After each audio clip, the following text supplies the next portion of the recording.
piece up on the site yesterday, inspired by Dom Lucian from The Athletic, who gave his ranking of the top 10 best bargain/value contracts in the NHL. And number 6 on the list was Leon Draisaitl.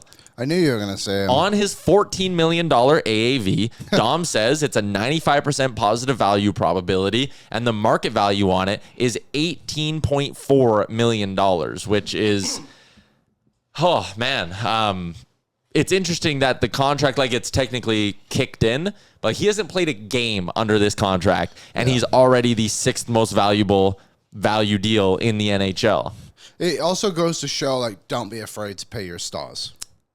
Bingo, which was kind of exactly the point on my piece. And it doesn't it's not a total apples to apples comparison, but my piece at Oilers Nation was basically when you look at the critical flaws or critical mistakes, I should say, that the Oilers have made over the last, call it 10 years, the McDavid era.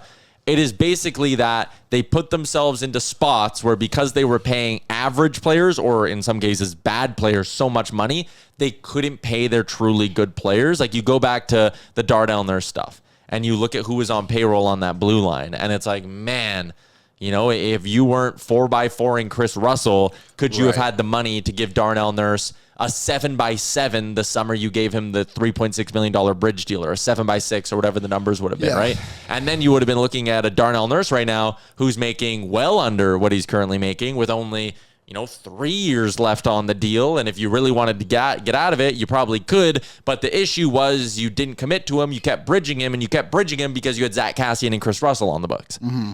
And you look at even Evan Bouchard, where they bridged him again on that 2-year or 1 year, $3.6 million deal, whatever it was.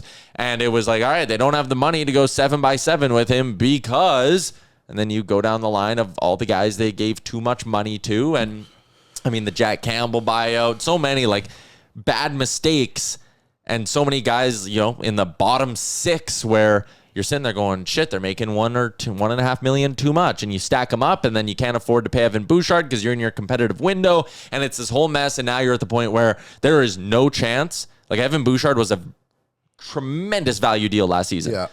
He's never he'll be worth his money. I believe that 10.5 for a defenseman that good is absolutely worth it. But he will never be a value deal for the Oilers again, because when this current 4-year deal runs up, you're going to have to give him $13 or $14 million, or maybe even more than that, depending on how Cale Makar sets the market. And that deal will not age great. And all these things, if you would just, and it's organizational philosophy, pay your talented young players first and let the rest of it fall in line.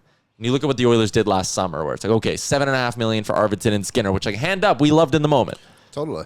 But then look who ended up taking those spots. Kapanen, waiver claim. Podkolzin acquired for a 4th-round pick. Mm-hmm. You have Cody Ceci on the books for how many years, which prevents you from doing, that might be the guy who prevented you from doing the Evan Bouchard long-term deal earlier. You eventually flip him for Ty Emberson. I know Emberson wasn't playing in the playoffs, but still. The point being, you can find those pieces as you go. Troy Stetcher filled in admirably in that spot with Darnell Nurse at times in the regular season, making league minimum on a multi-year deal, right?